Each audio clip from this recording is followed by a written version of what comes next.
అదేవిధంగా ఇంకోటేంటంటే వ్యాక్స్. లోపల వ్యాక్స్ ఉంటది ఎక్కువ. సో, అది ఎన్ని మంత్స్‌కి ఒకసారి క్లీన్ చేయాలి?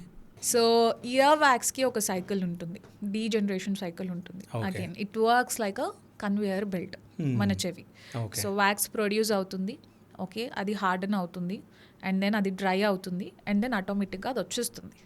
But there is a but, ఇది నార్మల్ ప్రాసెస్.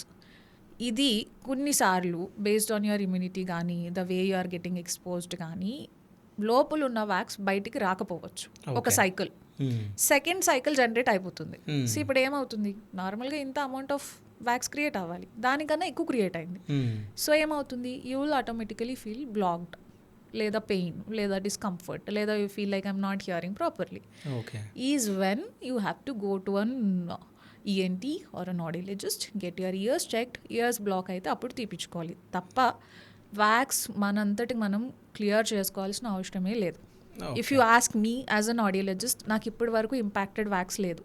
అంటే నార్మల్గా నేను ఫస్ట్ నుంచి కూడా పెట్టి తిప్పిన అలవాటు లేదు చిన్నప్పటి నుంచి. And as I started studying I understood that there is no need of necessary to clean. ఇప్పటి వరకు I never had a impacted wax. I'm not telling ఫ్యూచర్లో అవ్వదని, బట్ ఇప్పటి వరకు అయితే అవ్వలేదు. They just clean on their own shelves.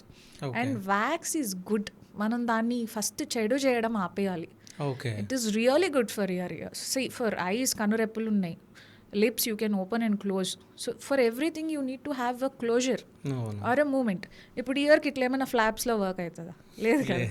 So everything that is going inside your year has to be trapped. ఇప్పుడు మనం చిన్నప్పుడు చాలా చీమలు వెళ్ళిపోవడం చెవులోకి, ఇది ఎక్కువ జరుగుతూ ఉండేది. యూ విల్ హ్యావ్ అ ట్రాపీ, ఒక గ్రీజీ.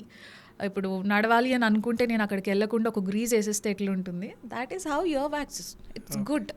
అది మొత్తం డస్ట్ని ట్రాప్ చేసేస్తుంది, అండ్ దెన్ అది హార్డ్ అయిపోతుంది, డ్రై అయిపోతుంది, ఇట్ కమ్స్ అవుట్ న్యాచురలీ. మనం శుభ్రం చేసుకుంటున్నాం, ఏదో తోమేస్తున్నాం సర్ఫ్ ఎక్సెల్ వేసేసి అనుకుని you are damaging it. You are damaging your ears purposefully.